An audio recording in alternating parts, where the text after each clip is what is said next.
Welcome to Readers of the Lost Art with your presenter, Dr. Paul Anthony Taylor, a recovering academic. And the title of today's talk is The Art of Paradox, and we'll be looking at the work of Samuel Beckett, Willard Quine, and Pierre Tal-Coat. Nothing will come of nothing. King Lear, Act 1, Scene 1.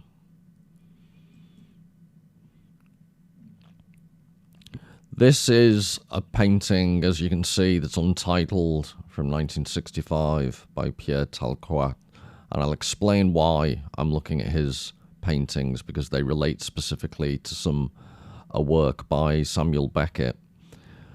But by the end of this talk, I hope you'll see that painting in a different light, and that will be the measure of whether this talk's been of any value to you.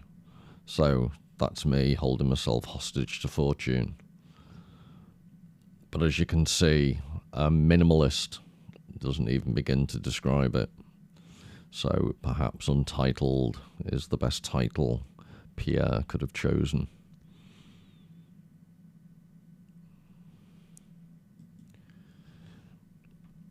Hi everyone.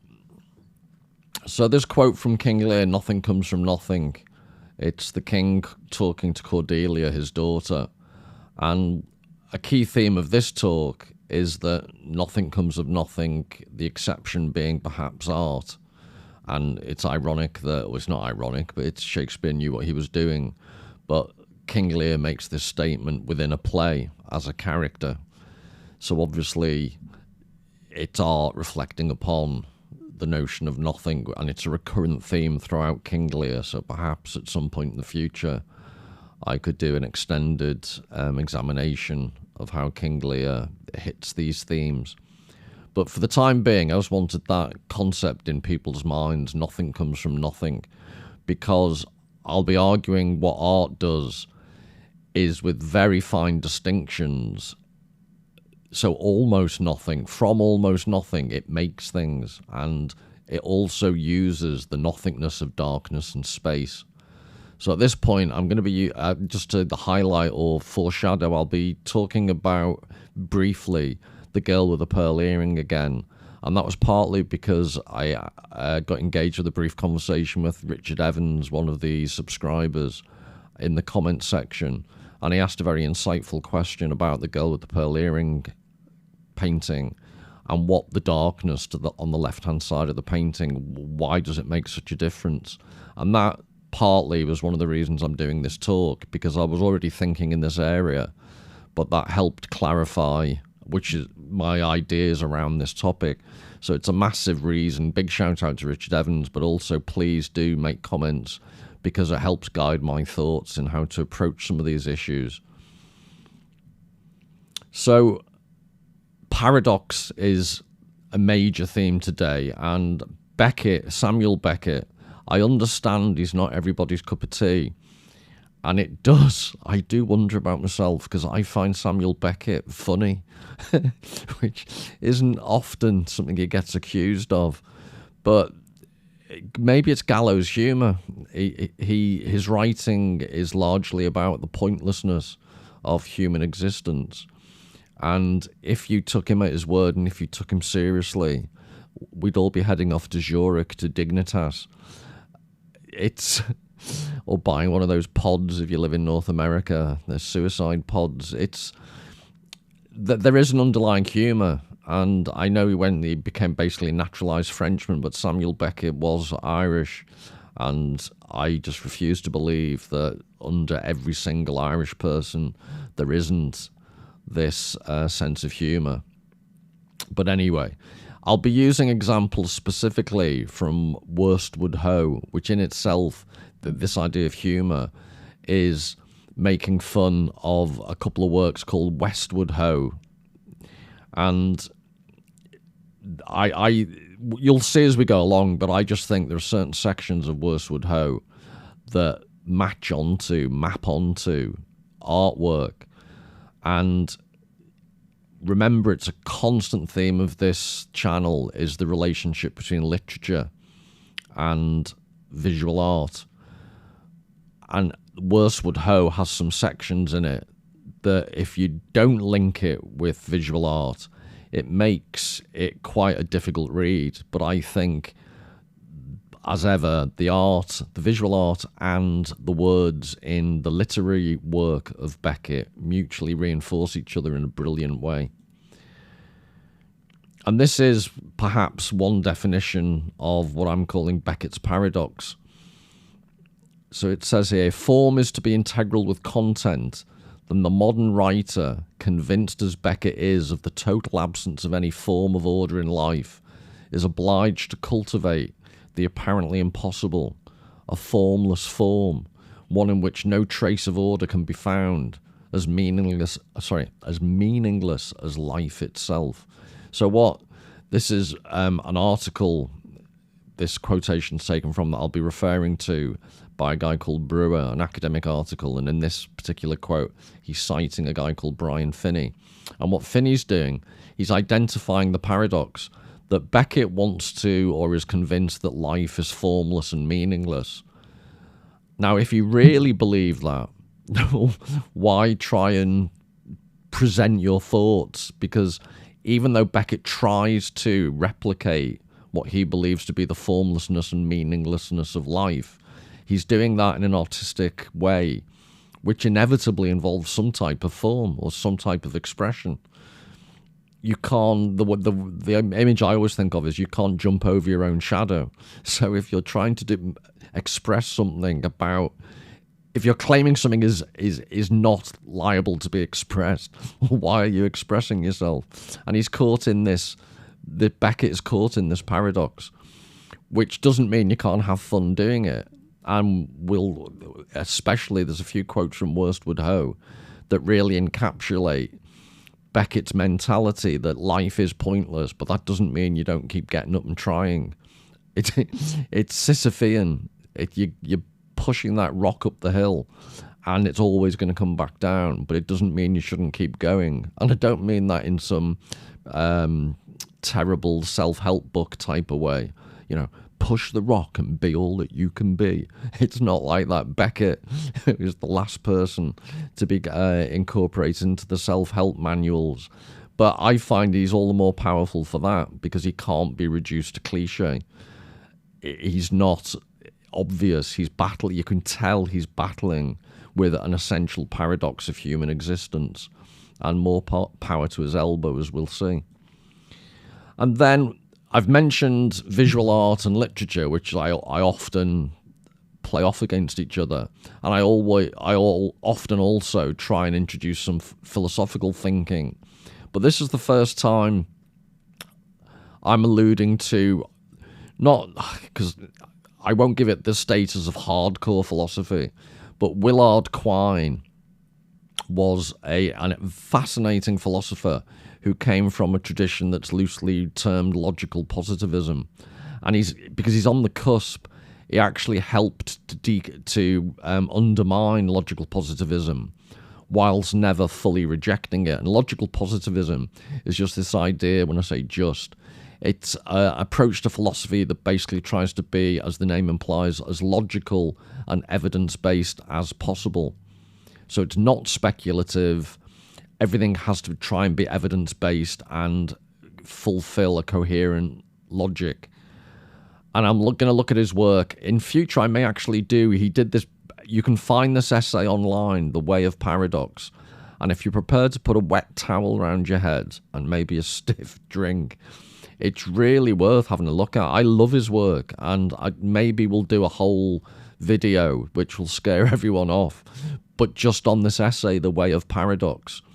But because I don't want to scare you off, there's a paper about Beckett by Rolf Brewer that refers to paradox, and he alludes to quite a few ideas in Willard Quine. So I'll be mostly talking about paradox via Rolf Brewer. But I won't forget the Willard Quine. And like I say, please, if you got the time or the energy or the impetus, please check out The Way of Paradox by Willard Quine. And I just think He's difficult because guess what? Analytical philosophy, pure logic is difficult. There's no escaping from that. But I don't see anyone moaning that going to the gym and, refusing to engage with the machines, go for a really intense circuit training or a workout at the gym. And guess what? It's going to hurt if you want any benefit from it.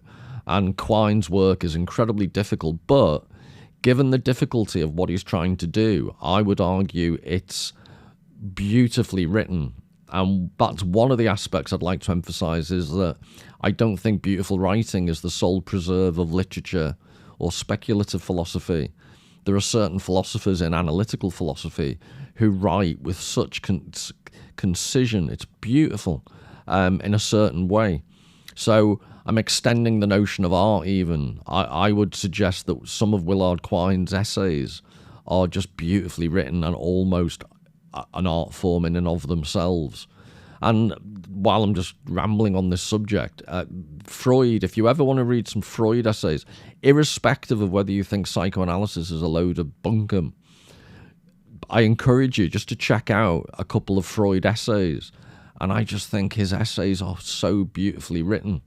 Like I say, irrespective of the content and whether you go along with his argument, I just think it's a form of writing that increasingly is becoming extinct, largely due to social media. But hey, that's another story.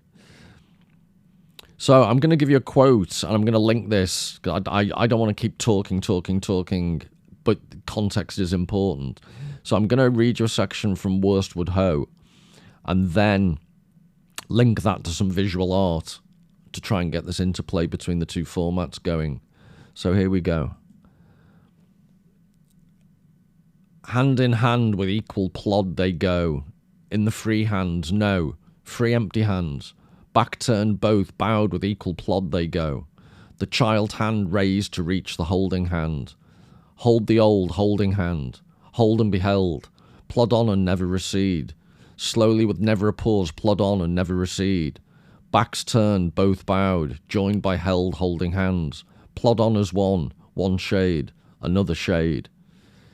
Now this is my point. You read that cold, without context, and it's hard work because it's very impressionistic. He deliberately repeats phrases and words because he's trying to express what's inexpressible about human existence. This is the Beckett paradox, which I'll be talking about in a second. But if you remember this phrase, keep this phrase in your head, this paragraph. I'm not claiming that I need to do more research, because when I read this, I immediately thought of two paintings. The first one was by Camille Pissarro, and Paul Cézanne did what is almost an exact copy of the same painting a year later. So I think the Pissarro painting I'm going to show you was 1871, and it was a year later that Cézanne, and he thought of Pissarro as something of a mentor, so he tried to do the same painting, and it's very slightly different, which is interesting. But if you can keep this paragraph in your head, I'm not saying Beckett saw the Pissarro painting. He may well have. I just don't know. My point would be, even if he hadn't, consciously, he may well have seen it, but not have consciously had it in his mind when he wrote this. Or he may never have seen it. And then this is one of the interesting things. To what extent does culture affect us in ways we don't realize? In the introduction video I do, the welcome to the channel, I quote at the very beginning Robert Conquest, a section from Reflections upon a Ravaged Century, or I think it's just Reflections on a Ravaged Century. And he talks about the way in which culture grasps us with 1,000 invisible fingers. And part of that is, for example, you may never have read a word of Shakespeare in your life, but you've been affected by Shakespeare because he's inherent in the English language. You can't insulate yourself from his effects.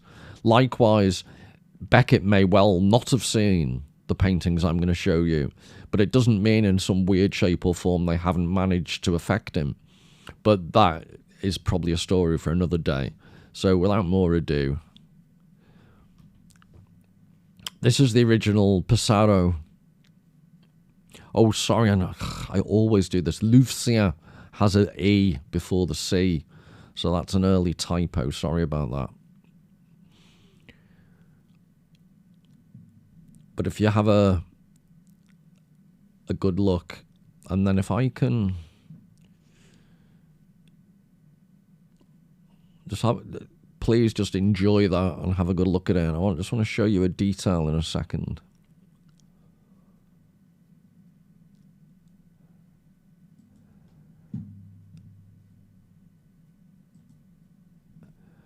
So I hope you can clearly see the small child, which I'm assuming is a girl, holding the hand of either the mother or the governess, the nanny, as they walk off.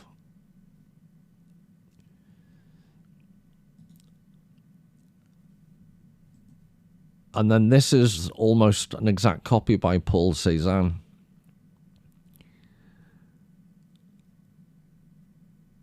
And it's fascinating because you can just, the little giveaways, just the way Cézanne, even when he's imitating Pissarro, there's a blockiness to his brushstrokes that is much more exaggerated in his other work. But it's just like his signature.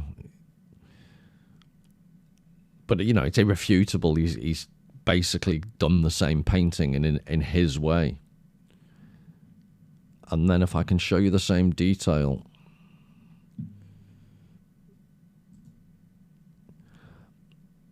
Now, my eyesight is terrible, so bear with me, but I'm suggesting that it looks like the woman is carrying some type of, valise or bag of some type. Or it's an underskirt, maybe her coat is coming back, but I don't see the same holding of the hand. And if it is there, it's incredibly subtle. I would suggest it's not as obvious as the first painting.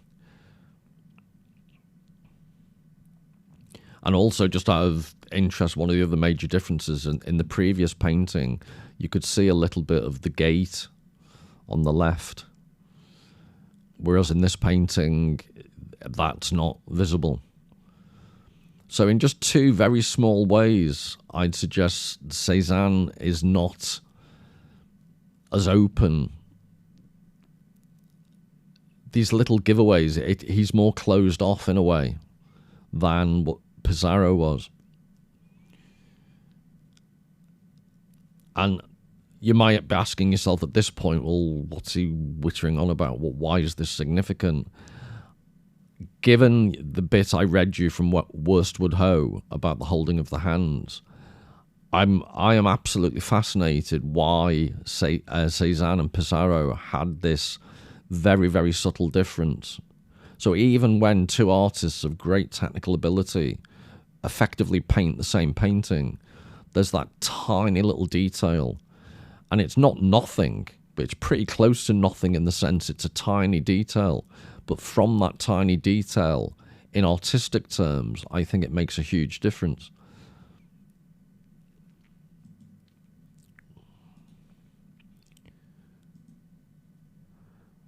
So this was the part of the shout out to Richard Evans, because this relates, the subsequent material relates to The Girl with a Pearl Earring by Vermeer.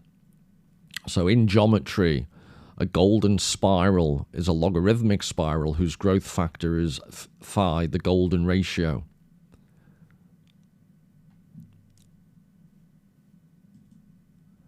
So golden spirals are self-similar. The shape is infinitely repeated when magnified.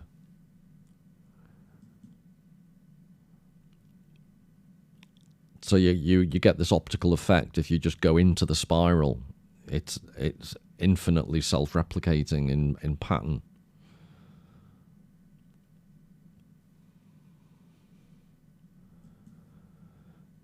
And what's interesting is if you look at Girl with a Pearl Earring with that golden spiral superimposed,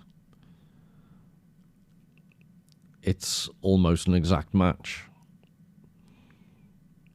So one aspect of the girl with the pearl earring, when people wonder why it's so intrinsically fascinating, in a visual art form, Vermeer was so gifted that he could encapsulate this mathematical spiral relationship. And then the question, this was the specific question Richard asked, was in the actual painting, why does it make such a difference? I think, apologies in advance if I've misrepresented what he said, but I think he said, if you made the painting more centralized so that it didn't have more black darkness to the left, his argument was it wouldn't be as effective. Why is that? So I'm just pointing out here that this is the technique that Vermeer's using. And then, sorry, this is another quote from Worstward Ho, and I'll show you in a second why I think it's significant what Richard's asking. So this is again from Worstward Ho.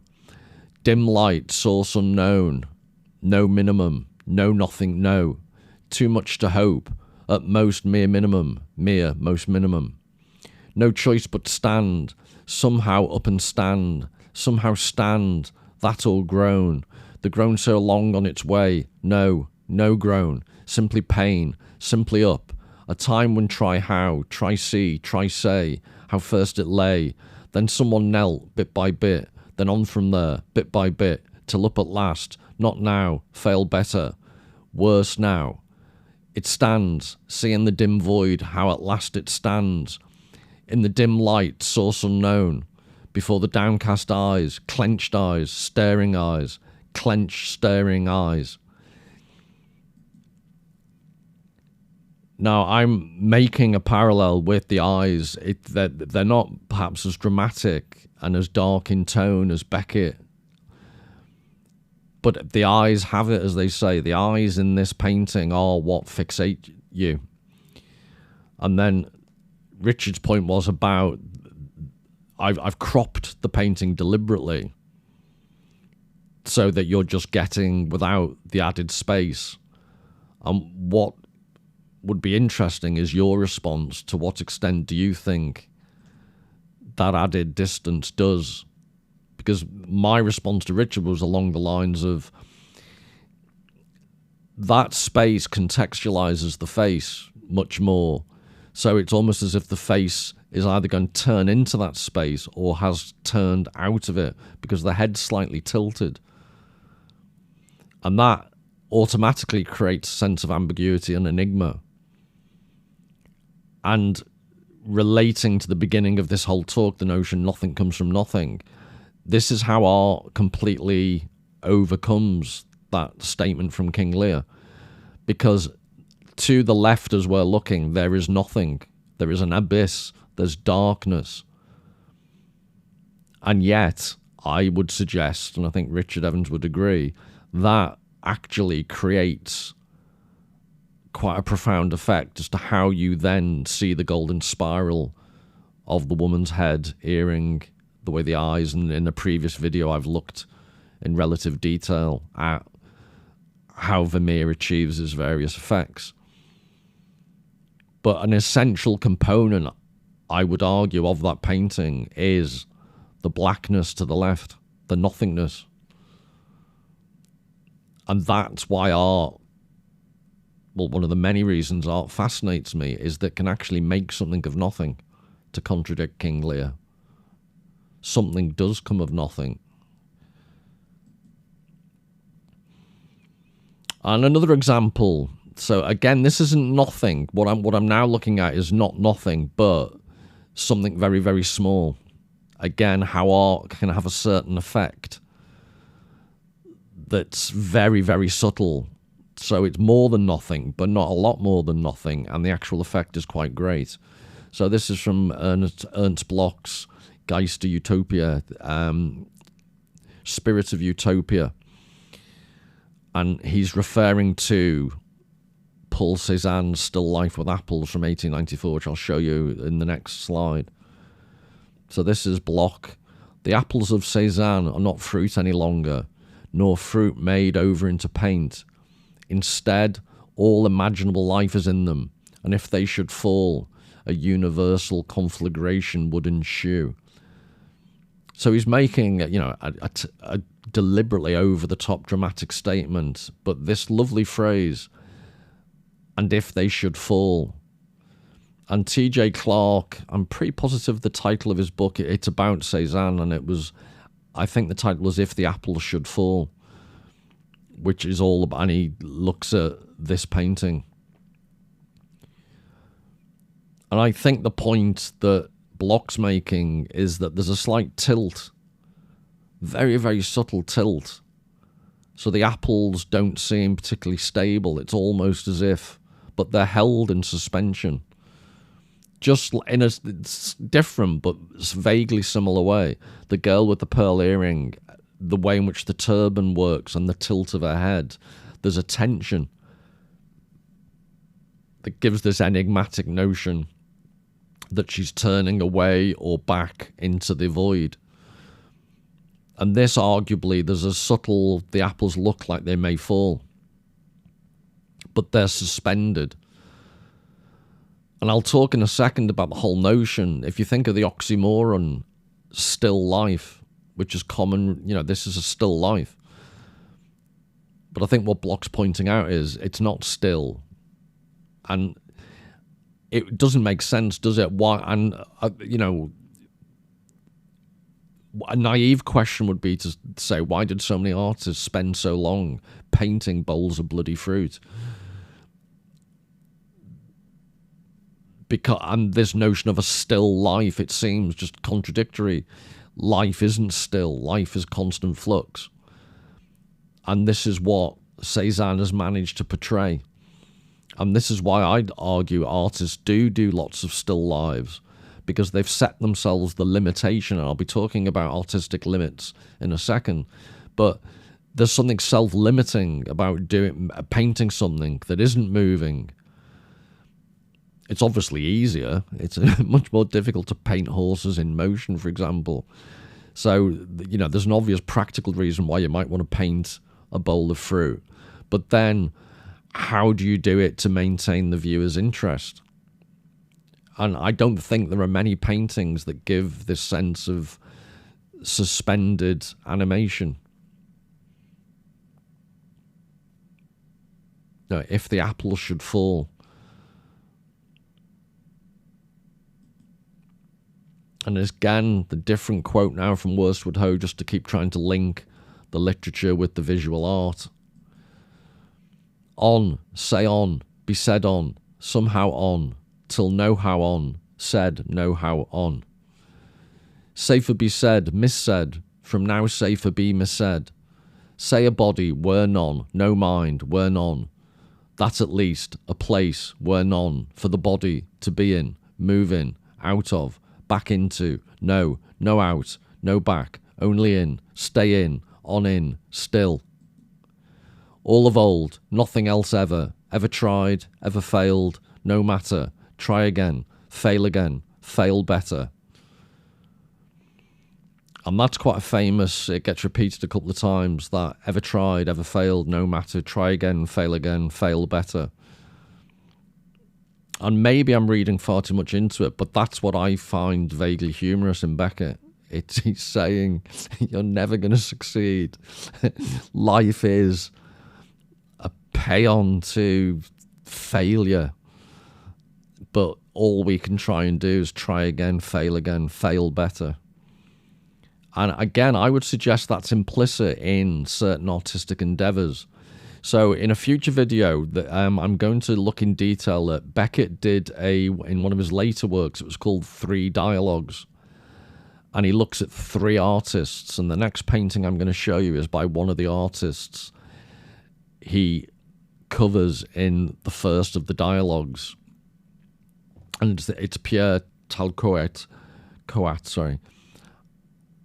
And in relation to the previous quote,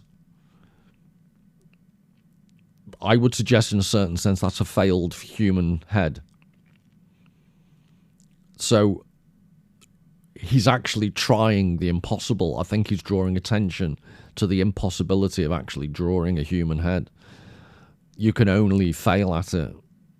But he's trying to do this express the inexpressible. He's trying to portray what is ultimately non-portrayable. But that is the beauty of art. Art is, to a certain extent, glorious failure. So if that was just a much more accurate painting of someone's face, I'd suggest that would not be as interesting or as enigmatic. So I think it links quite nicely with Beckett's notion of try again, fail better. And Tal-Coat's oeuvre, as the French would call it, there is a website, and I'm just mentioning it now because this artist has, they've constructed an absolutely brilliant website, and if you first go to it online, it will be in French, but there is a facility to turn the translation into English, and they have, I think it's about 1423, or you're talking in the 1400s, the number of paintings, and they're matched over decades, they're bunched into decades, and they're great quality reproductions of his work that you can just check out online. And what's wonderful about it is he had a very long career, and you can see how his technique and it becomes less and less overtly figurative as his career evolves. It becomes more and more abstract. And apologies, I don't know, I couldn't find, I need to do more research. If anyone can find out, I don't think they know precisely when this was painted. So I couldn't date it. If anyone can, wonderful, let me know. But I don't normally, I really like figurative art. I don't like non-figurative art, but there's something really fascinating if you look through this artist's whole catalogue raison. It's huge catalogue of paintings, and by the end, incredibly abstract, but I'd argue incredibly interesting. I'm always impressed by art that I don't have a predilection for, that I don't particularly like, that I suddenly become fascinated by. I think it's at least a personal indication that, you know, the artist is going above and beyond, because it's not naturally something that, you know, is to my taste. And I'd be interested what your responses are. So I've shown you a link between Beckett's paradox, which is trying to express the inexpressible. So I've introduced, hopefully, the notion that in art there is a paradox. So the painting you've just seen, it's paradoxically a human head, and also it isn't. It's a failed human head, but that tension actually produces a great artistic effect.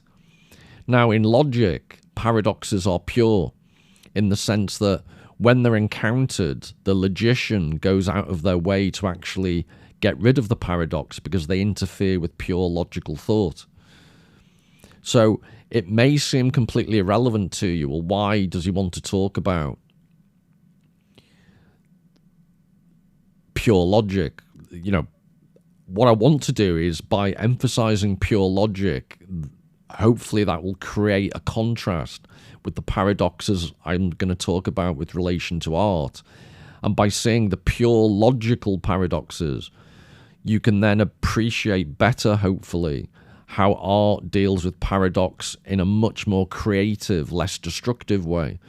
Because, to repeat, logic tries to extirpate, get rid of paradoxes, whereas art thrives on paradox. And sorry to bang on about it, but I think this is an absolutely crucial point, because art is often the poor cousin of science in our society. Everyone thinks science is basically the dominant way to think, and it should be the dominant way to think. And in lots of ways it is. I keep saying in other talks I've done, render unto Caesar what is Caesar's. For engineering, for causality, for medicine, for all these things, science is obviously king. But in terms of coming to understand the paradox of human existence, I'd much rather listen to someone like Beckett than a scientist, because scientists, to a certain extent, don't do paradox. They don't deal with it well because they're always trying to get rid of it. So I'm going to quickly zip through, because I don't want to I don't want to confuse the issue. Like I said, I might do a whole video just on pure logical interpretations of paradox. So I'll zip through some of the different types in logic. So there's heterological and autological, which relates to the concepts of not true of self or true of self. And to give you a quick example, the word long is an adjective, but it's not true of itself because it's a very short word. Short is an adjective, and it's true of itself because it's also a short word. So one element of paradoxes are when you reflect upon the thing being used to express something. Reflection in language has paradoxical elements sometimes. And that relates to truth claims, not true of self, true of self. And these are terms used by Willard Quine. So you have veridical and falsidical, which is falsidical. It sounds like a made-up word, but actually they did use it in times of much longer ago, of times of yore. So a veridical paradox packs a surprise, but the surprise quickly dissipates itself as we ponder the proof. And this is an example. I think Bertrand Russell borrowed it from somebody, but the absurdity of the barber. A very practical example of a veridical paradox is there's the paradox whereby there's a village with a barber, and the barber only shaves those people who don't shave themselves. Does the barber shave himself? And that's an example of this reflexivity when language refers back to itself. It quickly becomes this labyrinthine maze. Now, the answer to that paradox, I won't go into a lot of depth, but basically you have to reject the initial premise on the basis that in no practical village could there be a barber who just arbitrarily refused to shave himself.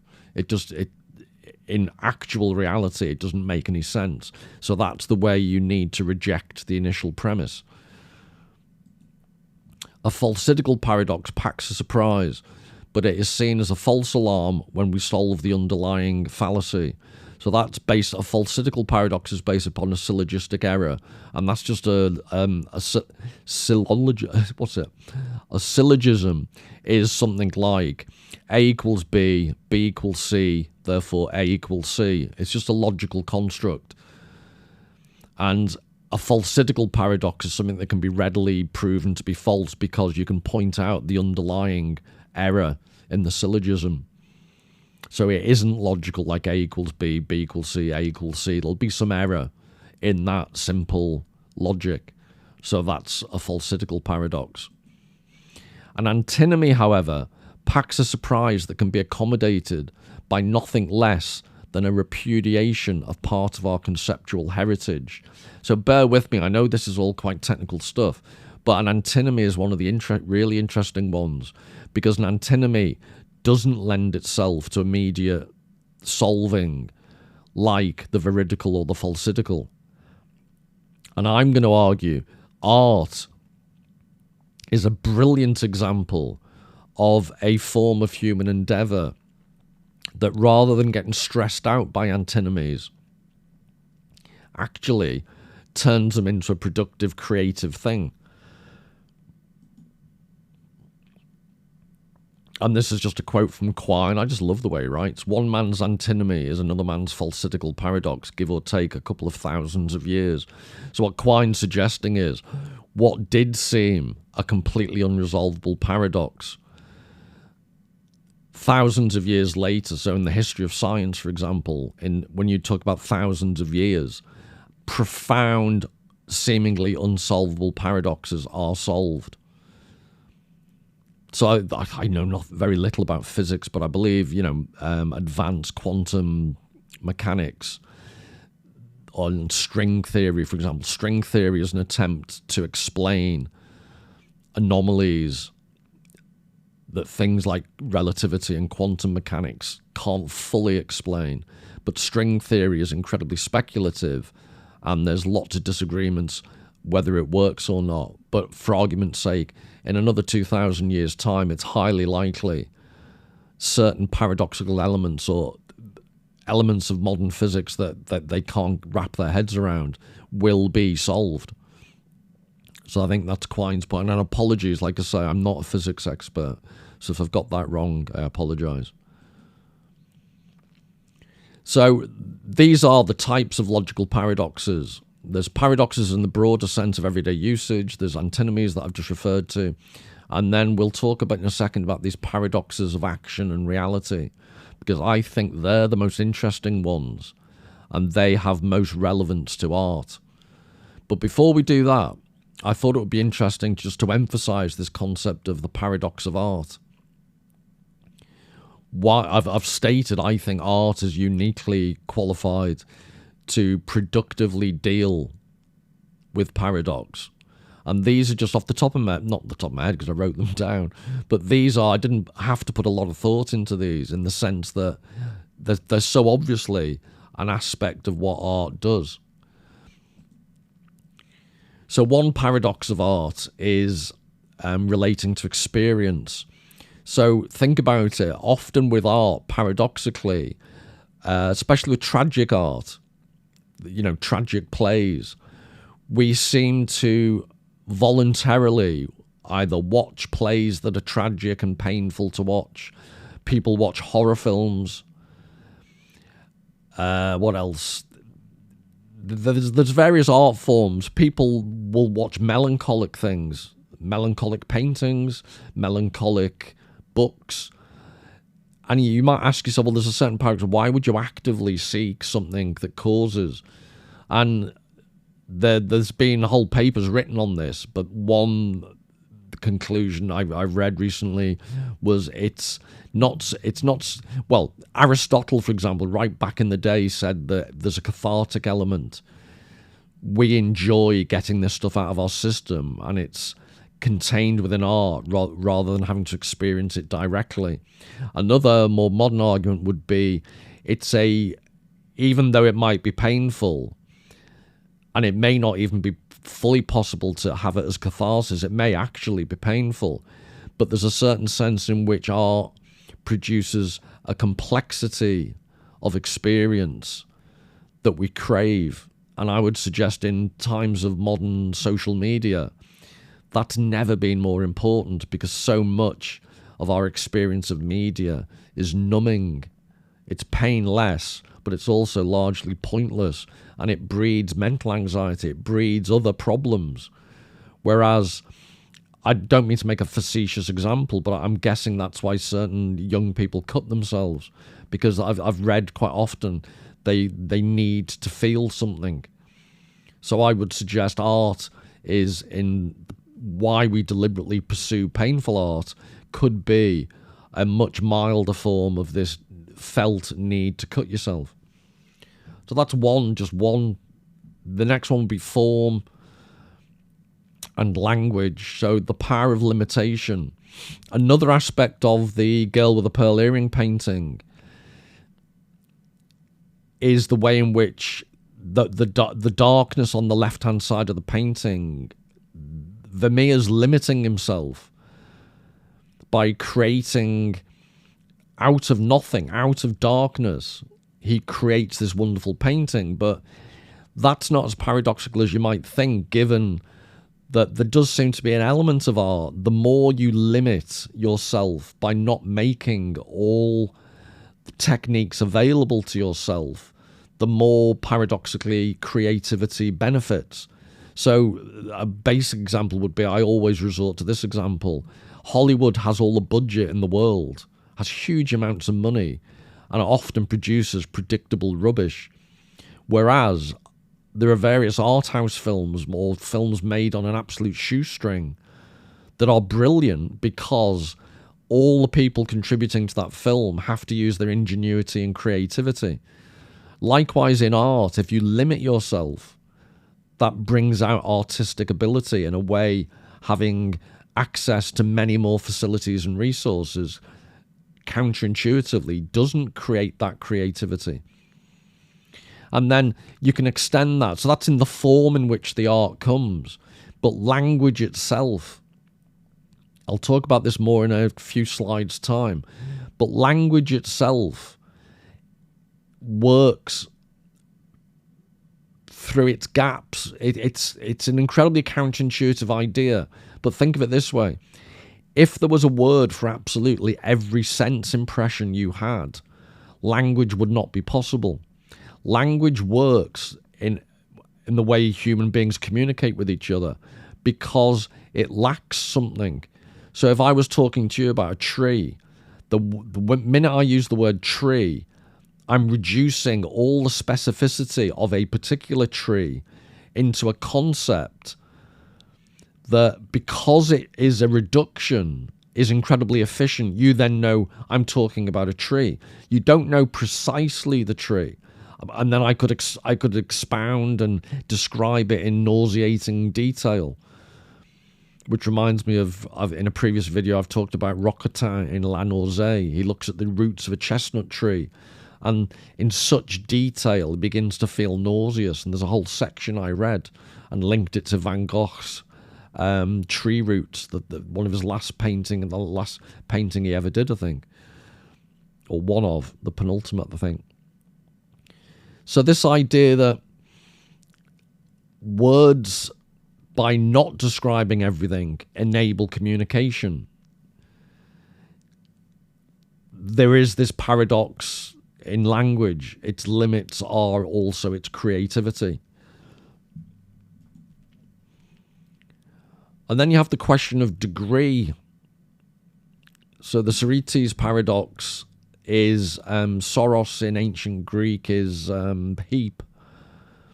And this is a paradox. Again, maybe if I do a whole video on paradoxes and logic, I could include this. But this paradox relates to the concept of a heap of, say you had a small heap of sand. And the idea is the vagueness of the phrase heap. If you take out a few grains, it's still a heap. And those few grains put to one side do not constitute a heap. But when does the heap stop being a heap? And the stuff you've taken away become a heap? It's like, what's the difference in a river and a stream? There's a vagueness in human language that is innate, and by extension art. Science needs and logic needs absolute exactitude and, as far as possible, specificity. Language thrives on vagueness and questions of degree. You intuitively know when something's a heap and when it isn't. But to try and do that logically, this is what the whole paradox is about. Ekphrasis I referred to in a previous video in The Girl with the Pearl Earring, I think it was. And this relates to talking about art or writing about art, whether it's real or imaginary. So Proust does this in À la recherche de temps perdu. He writes about fictitious art and real art of the time. So one of his characters, is it Charlot? He has this, just before he dies, he has this memory of a Vermeer painting, I think it's called View of Delft, and there's sunlight on a wall, and it's the warm brown colour, and he's obsessed by it shortly before he dies. And that reminds me, that little detail of the holding hands between the Cézanne and the Pissarro painting. Cézanne didn't depict the holding of the hands. That absolutely fascinated me. Hopefully I'm not going to die shortly like Charlot does in À la recherche de temps perdu. But the point is, this ekphrasis, this writing about, and I linked the holding of the hands to the Beckett. There are these links you can make, but the painting and the writing will never ever cross perfectly. There's always a gap. Which again goes back to the concept of form and language. The form in which we express ourselves will always have a gap within it. That's both the beauty and the functionality of language. But it's why it will never be all-inclusive. It's why vagueness is baked into language in a way it can't be with pure logic. I've mentioned earlier the paradox of a still life. It's innately paradoxical that you're painting what you're claiming is still. But as you saw with the Cézanne's apples, you can't, even in the act of painting seemingly inanimate objects, the tension of existence, the tension of life still has this surplus. And then there's contradictory content. So I would call this is my made-up term, artistic antinomy. So what I mean here is, what art is brilliant at is actually containing two contradictory things. So in that previous painting of the unfinished head, it's both a recognizable human head and it isn't. It's a failed head. And I would suggest art has the unique ability to contain Beckett's phrase, fail again, fail better. It's a recognizable attempt. It's also a recognizable failure. And that vagueness is, I just think, uniquely encapsulated in art. Science runs a mile from that type of vagueness. But that type of vagueness, I would argue, is part of human life. And that's what art can portray. And this expressing the inexpressible. So I've referred previously to Beckett's paradox, where Beckett's whole oeuvre, his whole mode, as you've seen from Worstward Ho, it's counterintuitive, it's alienating language that he uses because he's trying to portray how he feels the alienation of life is.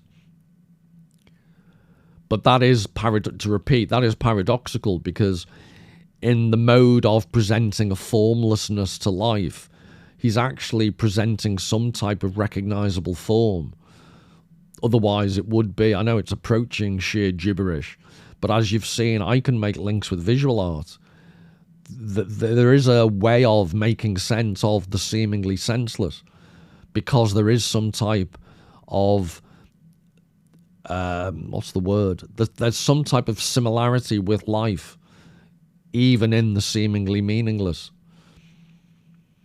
But I mentioned here Lacan, which is Jacques Lacan, who's a French psychoanalyst. And I will give you examples of him in a second. So this is just, I won't spend any more time. I'll quickly zip through this because it still relates to paradox. Excuse me. So this is more background context for the concept of paradox. A paradox is a statement that seems absurd at first sight, but for which much can be said on second thought, or when it is seen from a higher perspective. Thus, the contention the earth revolves round the sun was considered a paradox until the Copernican system, the higher perspective, became a matter of course. Next, a statement is called paradoxical if it is plainly absurd, but cannot yet be refuted. Examples are sophisms such as the famous paradox of Achilles and the tortoise. From a logical point of view, most of these paradoxes are ultimately harmless. However, there are certain other paradoxes that turn out to be more pernicious the longer one studies them. So this is Brewer in an article about Beckett, and he's describing Quine's approach to paradoxes, just in case there aren't enough levels there for you.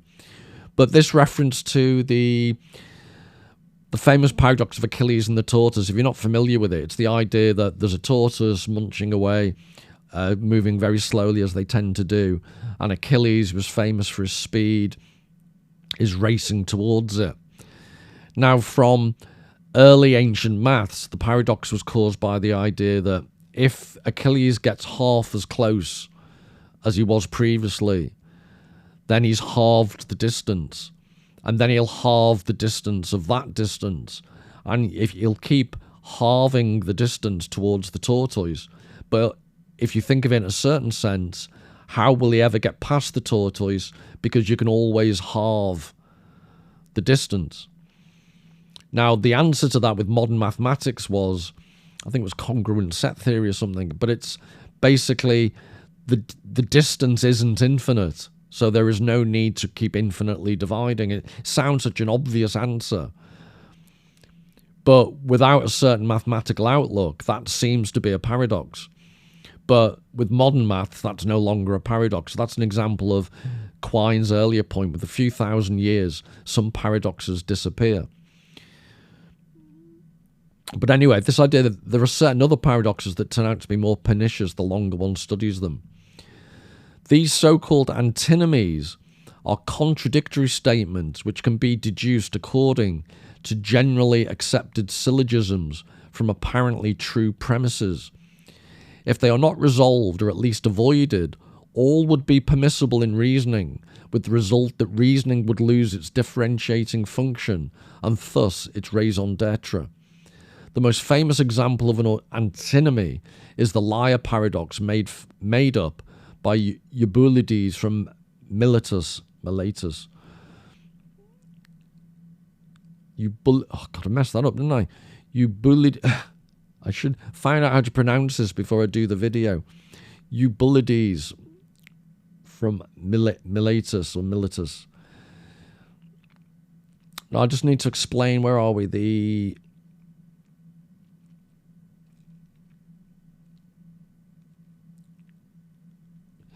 These so-called antinomies are contradictory statements which can be deduced according to generally accepted syllogisms. So what he's saying is, a true antinomy is when you've checked the logic, so A equals B, B equals C, therefore A equals C.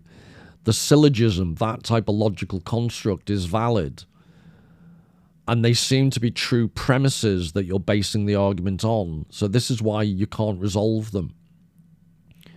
But you need to find a way to resolve them within logic, or logic starts to fail, is the point being made here. And a famous example of one of these antinomies is the liar paradox, which I should have just said the liar paradox and not tried to pronounce them. So this is the paradox. Epimenides, a Cretan, says that all Cretans always lie. If he speaks the truth, he lies. And if he lies, he speaks the truth. His statement is only true if it is false. So I don't have time to go into the full explanation of this. I really do. The Way of Paradox by Quine is beautiful. But to give you a very quick pointer to how Quine approaches it, what he does is create a different order between the two truth claims. So he creates this sentence: yields a falsehood when appended to its own quotation. Yields a falsehood when appended to its own quotation. So what he's doing is, by inserting quotation marks within language, he's introducing a difference between the first set of words and the second. In pure logic, you'd use what are called subscripts. You'd use notation with numbers to try and differentiate different truth claims, to stop one truth claim being exactly the same as the other truth claim. So I won't go into detail, because maybe another time. But why I wanted to get to this is this: antinomies belong to the sphere of statements. Analogous to them are certain paradoxes which belong to the sphere of reality and action. On the one hand, these paradoxes must be differentiated from logical paradoxes, because there is no truth in the sphere of reality and action, and because such paradoxes, if they exist, are by definition unresolvable and unavoidable. On the other hand, these paradoxes of reality are structurally analogous to the antinomies of logic and have always been termed paradoxes. Now, please bear with me, but this is absolutely crucial. It goes to my previous point about antinomies belong to the sphere of statements. So the previous one about all Cretans are liars, you can eventually find a way within pure logic to solve an antinomy, because what you do is you find a way or a reason to reject one of the initial premises. So in the case of the barber, you basically say, because there is no real village in which such a barber could live, then I reject the initial premise, and it's just a linguistic vagueness that we can overcome and move on with our lives. Now, in logic, you have to do that. But in normal life, so-called normal life, he says here, because there is no truth in the sphere of reality and action, what he means is, and it is crucial, because I think most science people deny that science isn't applicable. Well, not most. Some scientists and some scientific advocates, and it's the beef I have, they always seem to think that science should be dominating in all spheres of life. But what I'm trying to claim with all this, convoluted discussion about paradoxes is that in logic, you can seek to remove paradoxes. Quine does so in a brilliant way. But there is no logical, pure truth in the sphere of reality and action. And because such paradoxes, if they exist, are by definition unresolvable and unavoidable, this means that in reality, there are antinomies that we struggle to resolve. And that's what I'm claiming is at the heart of art. Rather than seeking to solve, this is what I said earlier, rather than seeking to solve antinomies, art represents them. And I think one of the aesthetic appreciations of art that we have is that at various levels we recognize that in our everyday life there are such things as antinomies. And in art, we see those antinomies being represented. And that contributes to the sense of fulfillment and recognition and aesthetic enjoyment that we get from art. But what Brewer's going on to say here is these paradoxes of reality are structurally analogous to the antinomies of logic. So there are similarities with the world of logic. But that's all they are, they're similarities. And my beef with scientists who go too far is that they don't recognize this. They would argue that truth in the sphere of reality and action does exist. And everything I'm trying to emphasize is that truth in the sphere of reality and action, in other words, everyday human life, only exists if you reduce reality to logical constructs and you actively get rid of the antinomies that I would argue are an inevitable part of human life. And this is the constant tension between science and art. And what I'm trying to argue is that there doesn't need to be an irresolvable tension. All you need to do, I say all you need, but all you have to do is say science has its logical truths and art gets the rest. So I'm arguing that art shouldn't be a second-class citizen. When it comes to antinomies in human lived experience, as the horrible phrase is often used, art has no equal. And this is an example. So you're talking about in reality and everyday action. This is just a very practical example, and I'll finish and then just show you some more art, and then we can hopefully wrap this up. I don't know about you, my head's about to explode. But the strategy of nuclear deterrence can serve as an example of a paradox in the sphere of action, or more precisely, of norms underlying actions. Nuclear weapons are so devastating that they must never be used. In order that they do not have to be used, however, the enemy must be made to believe that one would indeed use them in order to avoid defeat. The ancients had a proverbial formula for such a paradoxical behaviour. Si vis pacem, para bellum. So if you want peace, prepare for war. And this is just a very practical example of how in real human existence, antinomies exist. So in the Cold War that I grew up in, it was called mutually assured destruction. the Soviet Union had weapons, nuclear weapons. The West had an even bigger arsenal, and the very fact they had to believe that you would use them, even though, in a certain sense, if either side used them, then the whole world ends. This is just an example of a paradox in the sphere of action. You can see the lack of logic actually has a beneficial, positive effect. So paradoxes of reality are yet more broadly defined. The term refers to the mundane dilemmas in everyday life. So I'm going to now give you, again, more practical examples. So if you've ever, this is my constant bugbear, but if you've ever experienced bureaucratic structures, excessive rationality can lead to irrationality. You're caught up in this Kafkaesque situation where the process won't allow you to do something eminently reasonable, and the process claims to be based upon reason. So reason stops you obtaining a reasonable outcome.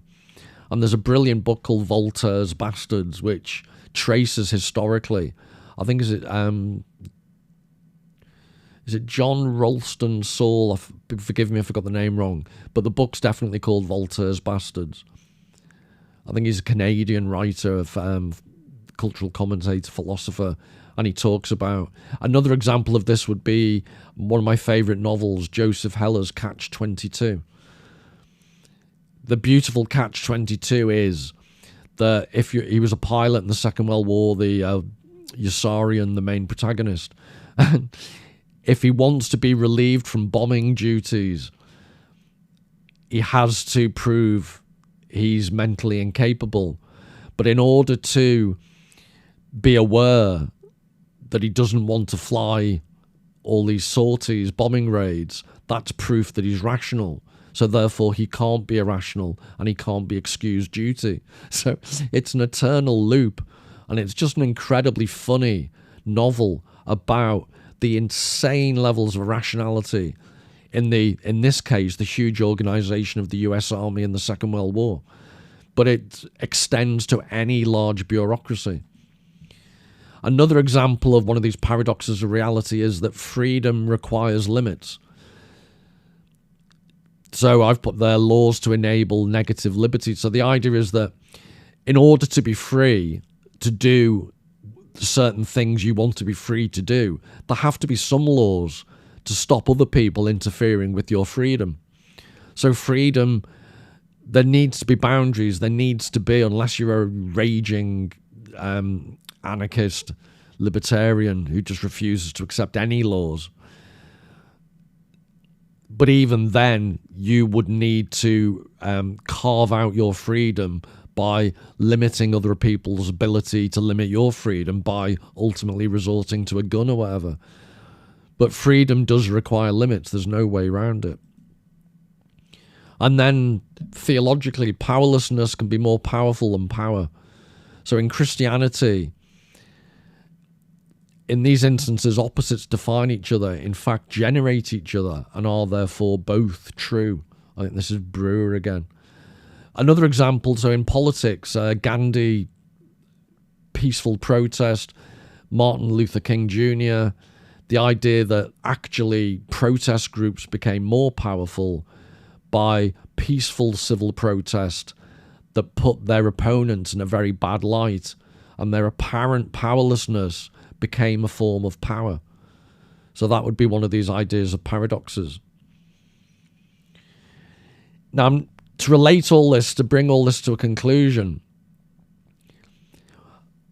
having said all that about paradox, this is what's known as a Borromean knot.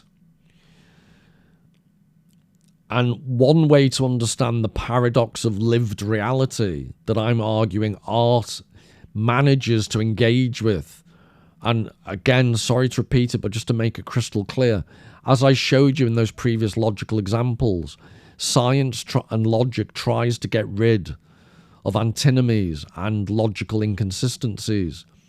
Reality, though, according to Jacques Lacan, is structured like this. It's this intertwining of these three realms: the imaginary, the symbolic, and the real. The symbolic is the world of human language. The symbolic are the images we use to communicate and the words we use. The imaginary is, in a sense, the simplistic form of that in ideology.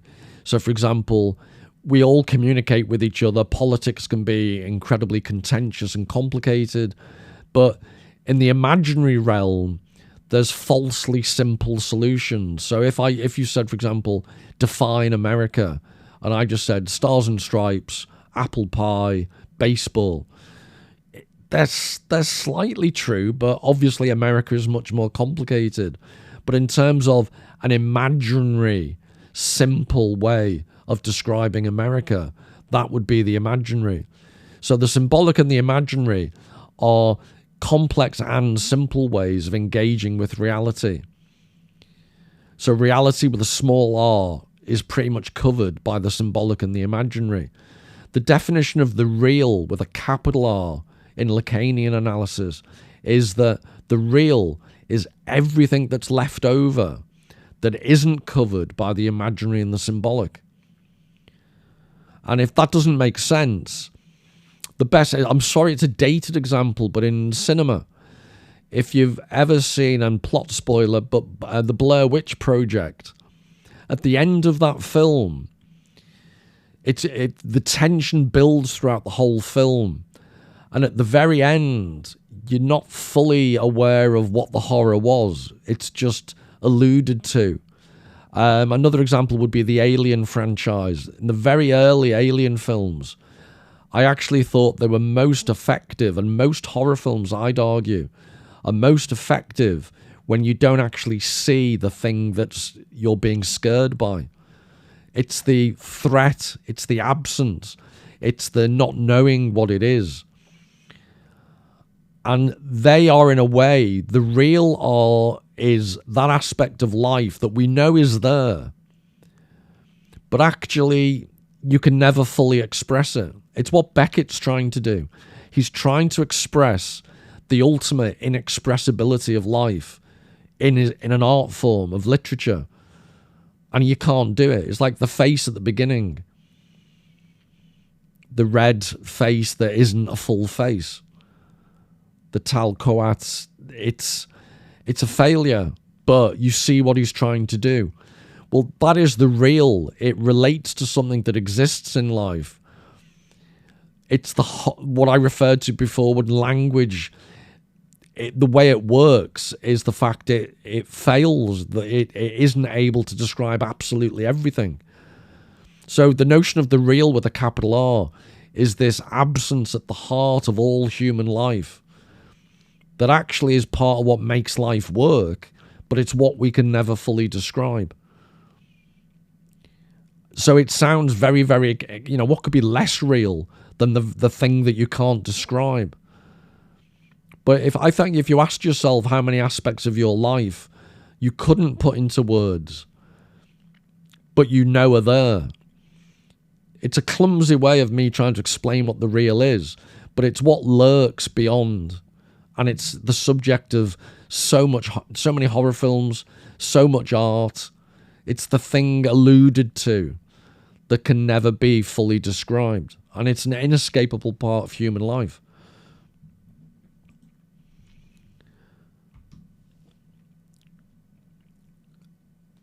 And this is just to, I think these paintings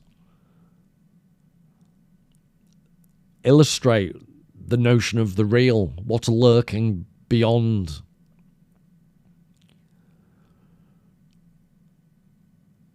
They're almost faces, but they're not.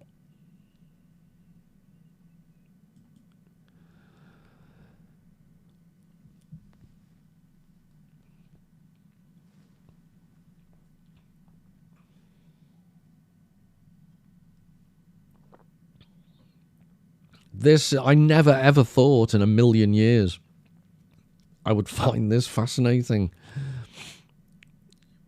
But he's trying to explain the concept of presence by, a completely blank, almost, it's quite a nice colour, but just a little hint of texture in a very asymmetrical shape. It's the presence of something against a background of almost nothingness. I would suggest this is art's way of trying to portray the real, but in advance knowing, Pierre's not stupid, but he knows he can never do it. Just like Beckett knows he can never do it. Fail again, fail better.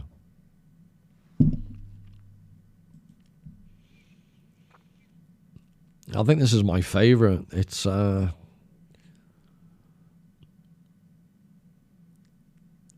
What's with the long face would be my title for this. But the way in which, as the name of the painting implies, there's this amorphous figure underlying the surface.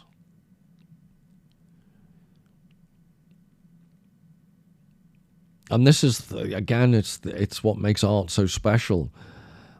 I could not put into words why I find that so fascinating, and I'm not exactly short of words most of the time. That is both, and this is the antinomy of art, that is both meaningless and full of implicit meaning simultaneously.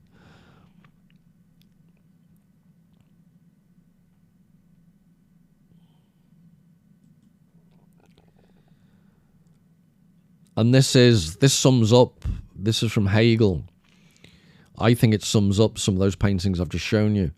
Man is this night, this empty nothing, that in its simplicity contains everything, an unending wealth of illusions and images which he remains unaware of, or which no longer exist. It is this night, nature's interior, that exists here, pure self, in phantasmagorical imagery, where it is night everywhere, where here shoots a bloody head, and there suddenly another white shape, only to disappear all the same. We see this night whenever we look into another's eye, into a night that becomes utterly terrifying, wherein truly we find the night of the world suspended.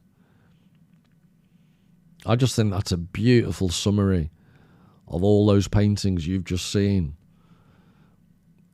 What Hegel's trying to describe is the interior of our own consciousness.